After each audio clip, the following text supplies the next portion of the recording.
Hi, Rich Leiter here, and welcome to my channel. Well, this is it. This is my attempt at a copy, I guess it's a free copy, of Bronzino's portrait of Ludovico Capone. It's pretty big. It's about, over 4 feet. I have to step back in my small space to get the whole thing in. Boy, this was really rough, I'll tell you, and I'm not quite sure how I feel about it. The drawing was pretty tough. However, the studies I did for the hand, especially the left hand that you're looking at, paid off because I think the hand is pretty good. Let me get a close-up of that for you.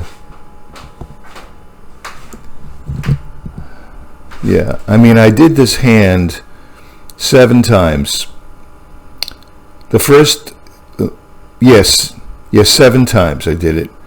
The first time I did it took me about 40 minutes. Second time, 40 minutes. And it went down from there. And this version that I actually did in the painting, the others were like studies on paper,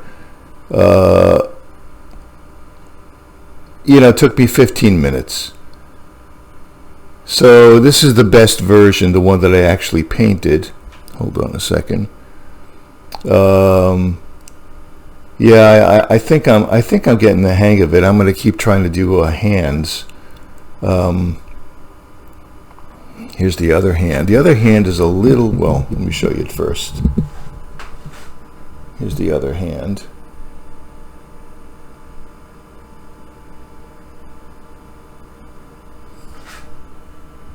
Now, this hand didn't take me it still needs work, but this hand didn't take me quite as long as the first one did. Let's step back again. Okay, now the original painting, from what I can see on the internet, Ludovico Capone's garment, his tunic, is black. And then just to show the sheen in the garment, in the black, I guess it's velvet or something like that. After the black was dry, it looks like Bronzino just kind of glazed it over with a milky kind of a white to give you the impression of a sheen there. I didn't want to do that. I underpainted the tunic in sort of like a very, very dark, almost like a dark violet, alizarin crimson violet, and then I overpainted it with red, and the stripes are ultramarine blue. Now I tried to do the face and the hair came out pretty good. The underpainting, I was so careful about the underpainting that the overpainting didn't take as long as I thought it would. Again, everything needs more work, but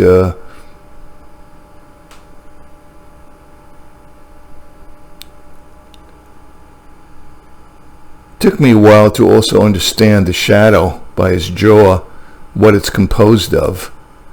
It's got a little blue in there, but that was kind of tricky for me.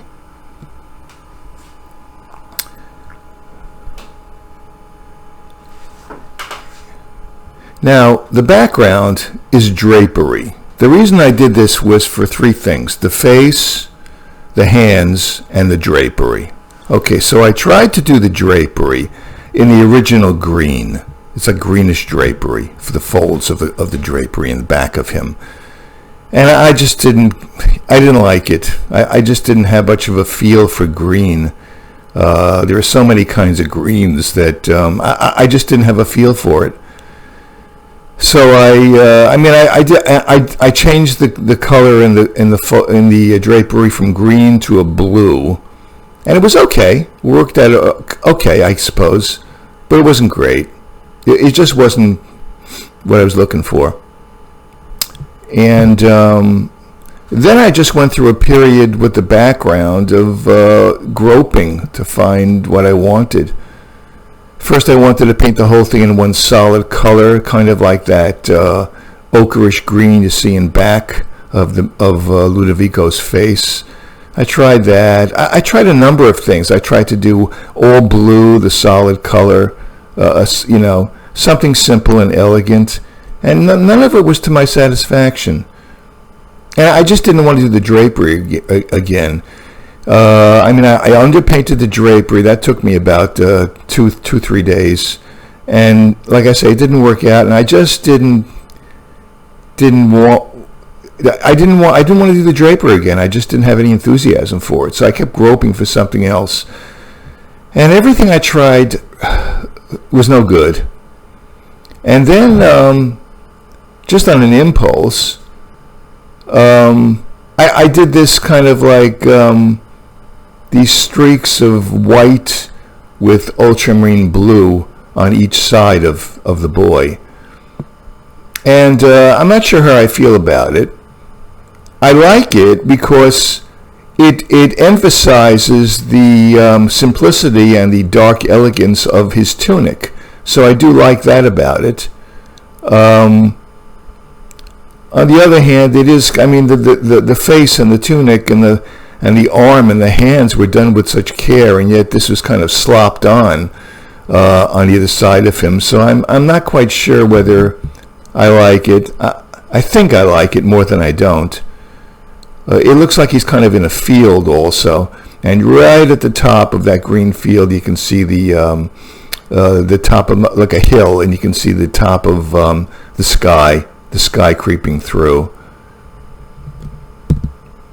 The arm, I didn't know what to do with the arm, because again, the arm is painted in black and white. It looks like to me in my source image. And like I said, once I decided to not make the tunic black and white, I had to do a shift for the arm. And so I decided to do the arm in basically ultramarine blue, just different shades of ultramarine blue. Here, let me show you. And I have to say, I do think it's a great arm. I mean, there are these little, decorative tears in the arm in the original. I couldn't get every single strand of the rips, but I gave the suggestion. I think this works. I like the shadow. You'll notice on the right side there's like this seam. Just before you get to the blue shadow, there's like one seam here. There are actually 3 seams in the original painting. So yeah, I kind of like this arm very much. It's probably the best part of the painting. It stands out.